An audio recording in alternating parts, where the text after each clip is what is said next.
S বাণী। আমার নারী ছাড়া মা মৃত্যুর সময় মৃত্যুর খাটুয়ায় উঠে আমার জন্য দোয়া করে গিয়েছিল। একমাত্র আমার মায়ের দোয়া আমার এই জায়গায় এনেছে। কারো দালালি করে আসি নয়, চামচাগিরি করে আসি নয়। হে গোলাইচন্ডী যুবক ছেলেরা, জোয়ান ছেলেরা, তোদের পায়ে ধরে বলে যাচ্ছি, যাদের বাপ মা বেঁচে আছে, জীবনে যদি পরে হতে চাস, বৃদ্ধ বাপকে কষ্ট দিস না, বৃদ্ধা মাকে দুঃখ দিস না, তোর দুনিয়া পুড়ে যাবে। আর যাদের বাপ মা মরে গেছে, তোরা কেমন সন্তান রে, জুমার নামাজ পড়ে একটু বাপের কবরের কাছে যাস না?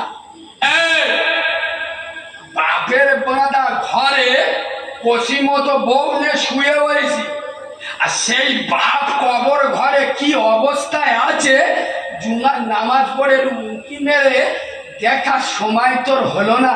কিন্তু কুলাঙ্গার পুত্র রে, যাও জুমার নামাজ পড়ে যেভাবে দুবিকে জায়গা নিয়ে করে খাচ্ছ, বাপের বাঁধা বিল্ডিং এ মস্তানি মেরে আছো, সেই বাপ কবর ঘরে কিরাম আছে? জুমার নামাজ পড়ে বাপের কবরের ধারে দাঁড়িয়ে, মার কবরের ধারে দাঁড়িয়ে দয়বার সুবহানাল্লাহ আলহামদুলিল্লাহ বলে যা জানো, যেমন ভাষায় পারো। আরে ছেলে যখন কাঁদে মা বুঝতে পারে, না না এই কান্নাটা খিদে লেগে, আচ্ছা এই কান্নাটা আমার বাচ্চা পায়খানা করে, এই কান্নাটা পেট কামড়াচ্ছে, মা বুঝতে পারে না, পারে না।